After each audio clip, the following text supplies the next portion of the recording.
practicing your T-ball.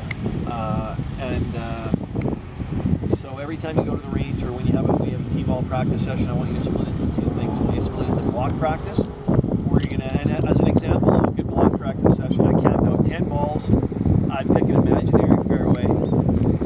Maybe it's that black flag and that hydro pole way down in the distance. So that's about a 50-yard fairway or 40 yards. That's a tight fairway for me, not bad for you guys. I might use those two hydro poles because I hit a little bit further than you guys. And then I tee for each ball, I tee it up, do my full routine, and try and hit my shot in between the fairway and say, okay, how many out of 10 did I get in with my driver? Full routine, like it's a tournament, trying my best. What's a good number out of 10? Pardon me? Yeah, 9 for you guys.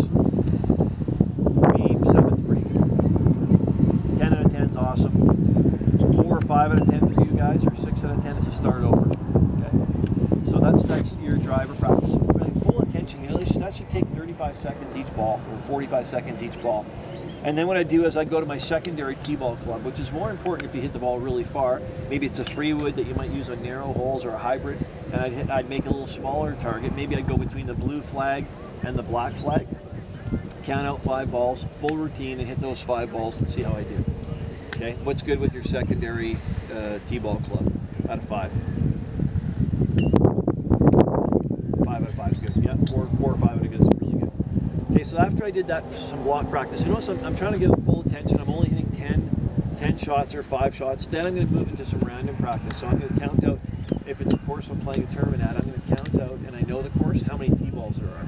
We've got 14 T-balls in this course. We're starting to know the course. So I count out 14 balls and actually hit the driver or the club I'm going to hit off each tee. So it might be a 3-wood or a hybrid on the course. And I actually take my T-ball, tee it up, pick a different target every shot. So this time I pick that hydro pole on the left.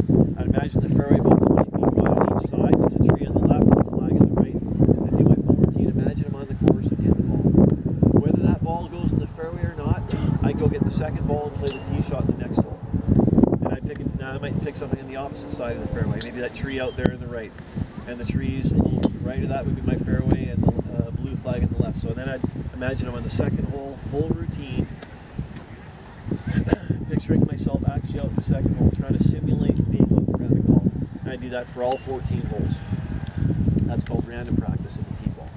But really important because you're actually measuring yourself, rather than just taking 30 balls, dumping them on the ground and hitting every single one at the same target. I mean, how many opportunities do you get to hit 30 drivers at the same target on the golf course? Well, not unless you're feeding them out of bounds or in the water. And then sooner or later it just gets too pricey to keep going. So there's the game plan. The block practice is 10 shots in between the fairway. How many out of 10 can you get in doing full routine? Then 5 with your secondary T-ball club, whether it's a 3-wood or a hybrid. And then some random practice where you play the course.